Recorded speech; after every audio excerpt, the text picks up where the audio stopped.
3 years ago, my perfectionism kind of drove me nuts in a way. So I used to study psychology, right?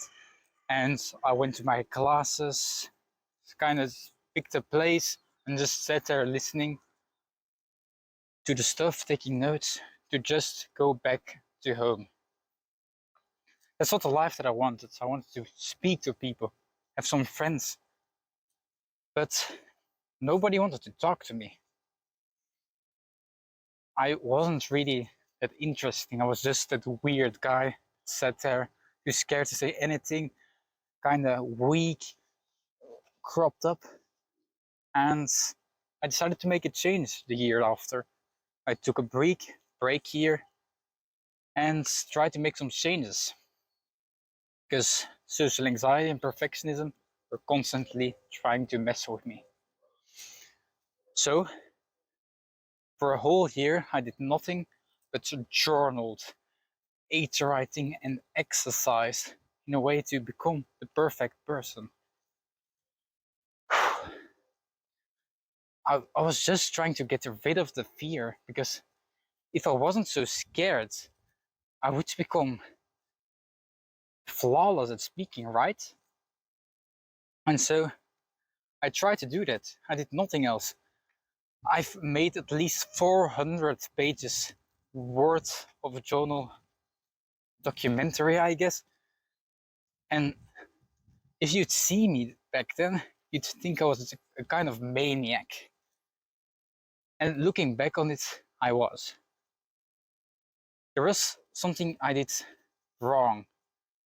And by noticing the mistake, I've kind of solved how to fix perfectionism completely. And well, before I explain,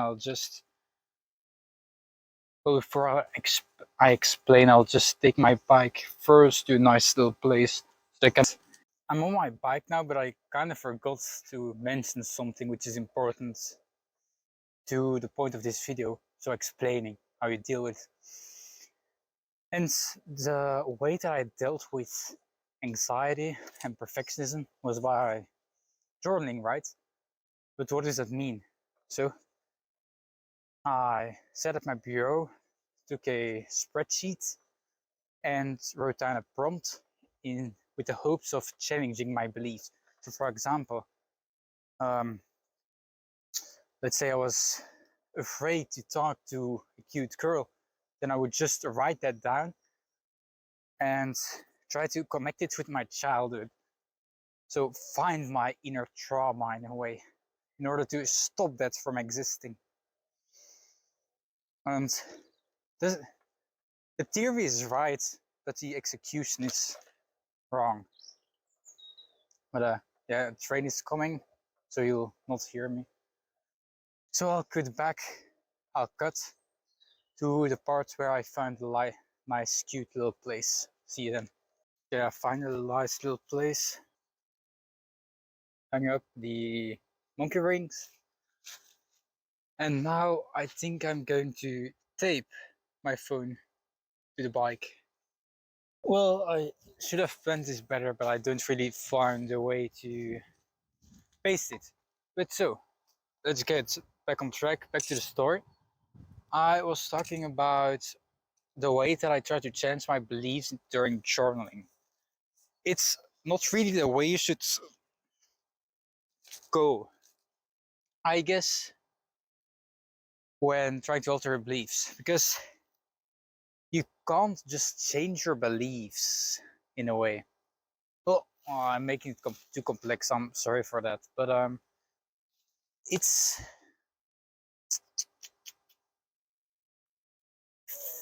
your social anxiety, as I've talked in previous videos, is not something that is inside of you.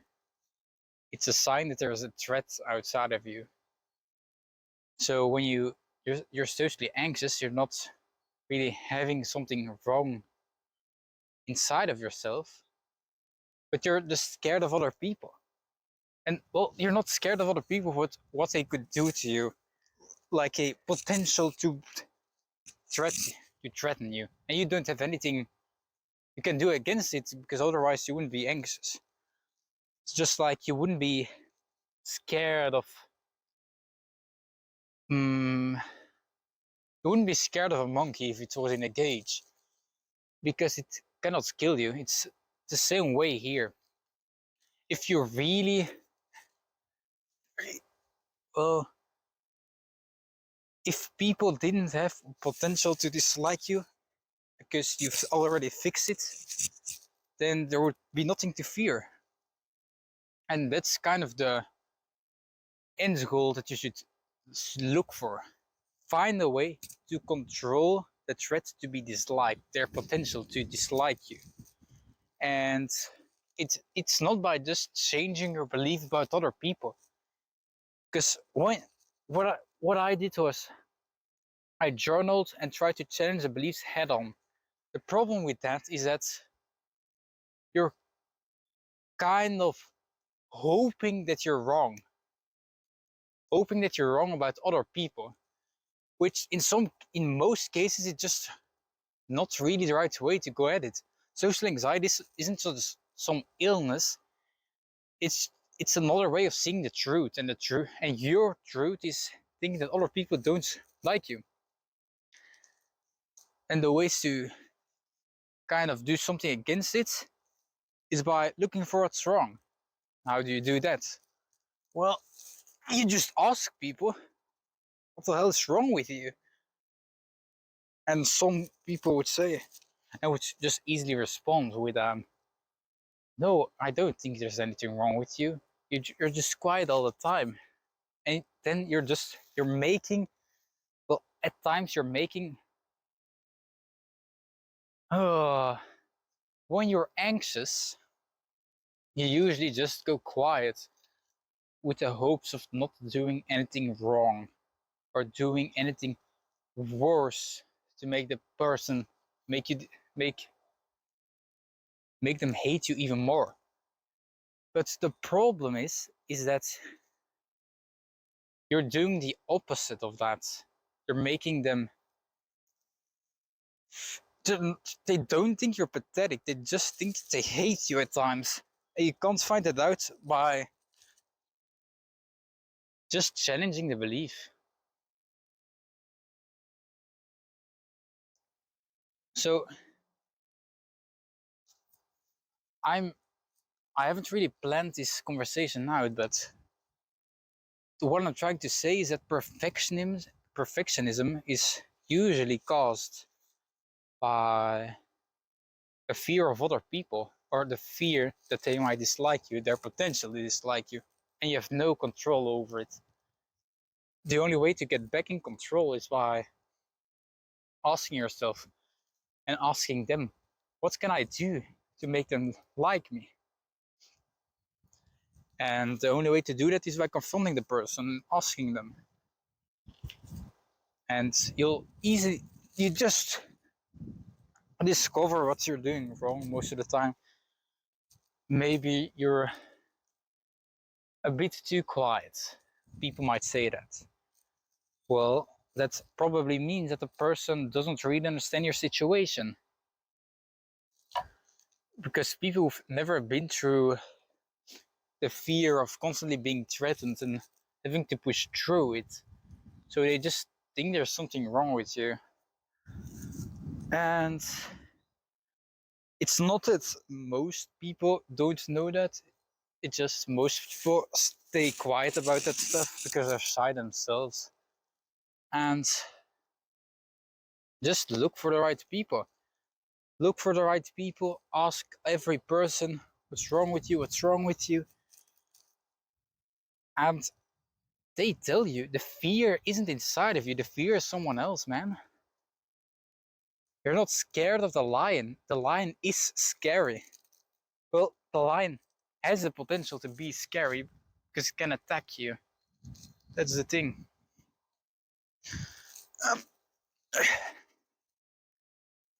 I'm just doing random things right now with the monkey bars because I'm talking. But go talk to people. That's the most important advice. But keep in mind that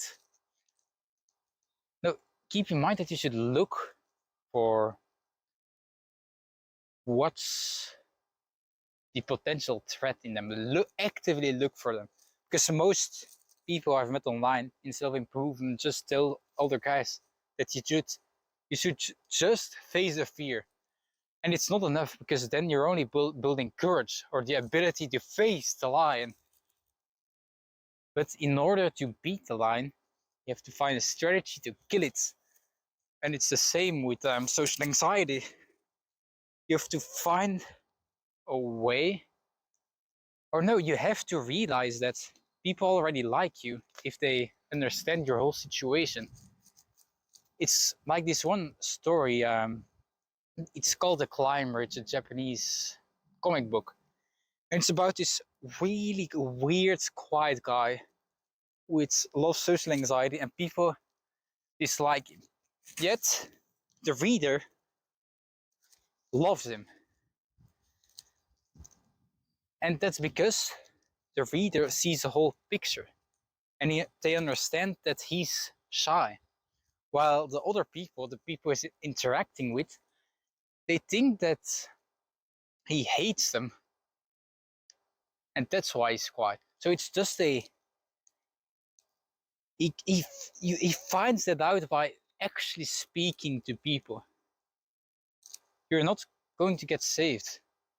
I'm saying so many different things, it's annoying. And I have to make so many different videos to distill my ideas in something understandable. But the secret is a mixture of facing the threat, so facing the lion, and finding the way to kill it. And the way to kill it, in the context of getting people to like you, is being honest about yourself and realizing that the only reason that people don't talk to you is because you're quiet and they think that you hate them. It's a choice that you make. Not really. Well, it's a choice that you make under a false understanding, I guess, which is understandable. But yeah, that's it, man. So what I'm asking you to do right now is just close your phone, close your YouTube. I don't know where I'll post. Probably on YouTube. Turn off your screen and talk to a person that disliked you, and try to look for their potential to hate you, their potential to see you as pathetic. What is it that makes you feel pathetic? And then ask them, what is it? And usually they don't understand what you're talking about, because that's not what's happening. They just think you hate them because you're quiet. That's what happens, man. If you're quiet, people can't understand us. That's the strategy. So do that now. Bye.